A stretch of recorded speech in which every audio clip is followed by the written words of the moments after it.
Ating ingredients, ito, garlic, onions, meron din tayong yang onion stock. Naglalagay din tayo ng ground pork. Lalagyan din natin ng shrimp. Meron tayong egg. Lalagyan din natin siya ng cabbage. Ito yung gagawin nating lomi. Tapos ang ating toppings ay itong liver, chicken liver, and pork chicharon rind.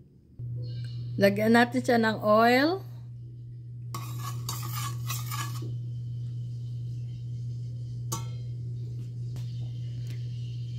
Hintayin muna natin siyang uminit bago natin lagyan ng ating mga garlic. Ito, mainit na. Lagay natin ang garlic. Nagsisizzling sound na siya.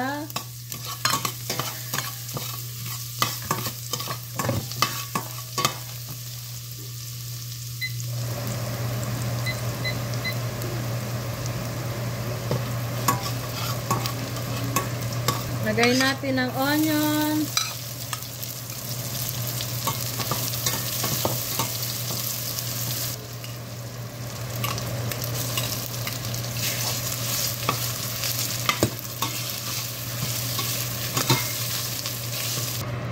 Kaya natin siyang maluto ang ating giniling ground pork.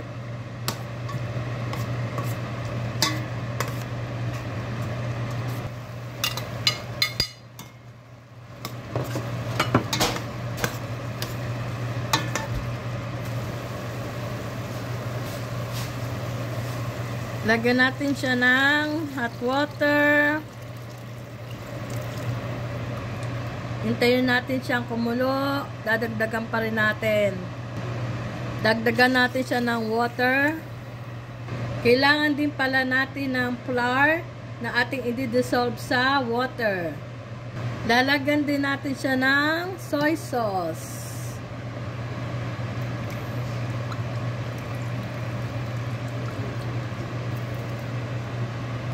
Lalagyan din natin siya ng ground black pepper.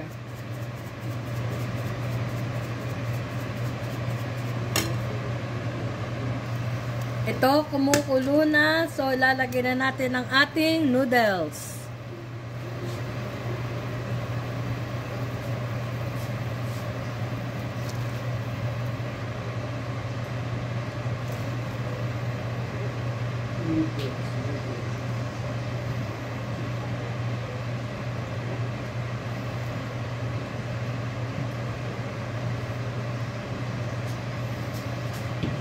Lagay na natin ang ating noodles at hintayin uli natin siyang kumulo, mag-boil.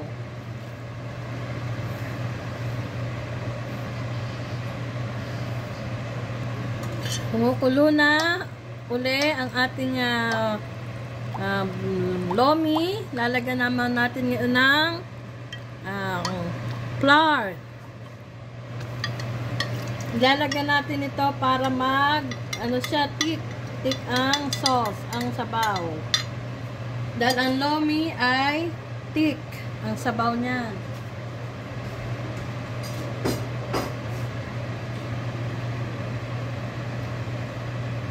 Tayan muna natin siyang lumapot.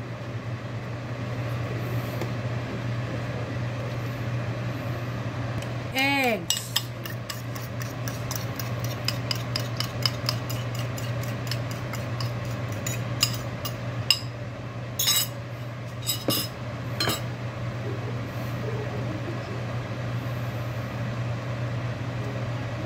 Lagay na natin ang egg.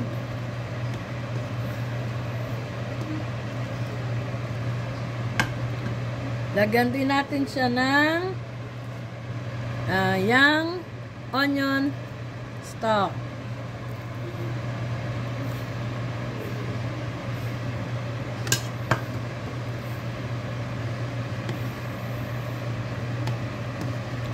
Luto na ang ating lomi.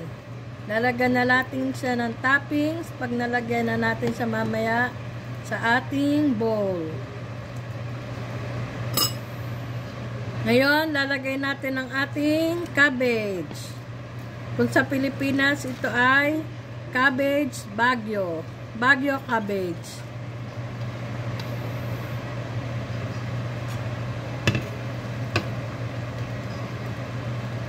Ang lomi ay may iba-ibang paraan ng pagluluto. Ito ay aking sariling paraan ng pagluluto ng lomi. May sinasabi pang lomi ng Batangas.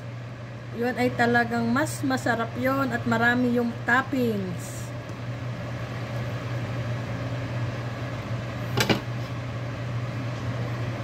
Lalagyan natin siya ng toppings. Lalagay natin ay anong ba to? Chicken liver. Tapos, lalagyan din natin siya ng chicharon or pork rind.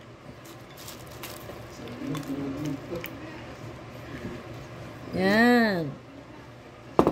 Tapos, lalagyan din natin siya ng naku, nilagay na doon. Opo naman. Yan. Lalagyan din natin siya ng young onion stock. Yan. Ito na ang ating lomi. Ito'y akin lamang paraan, version ko ng pagluluto ng lomi.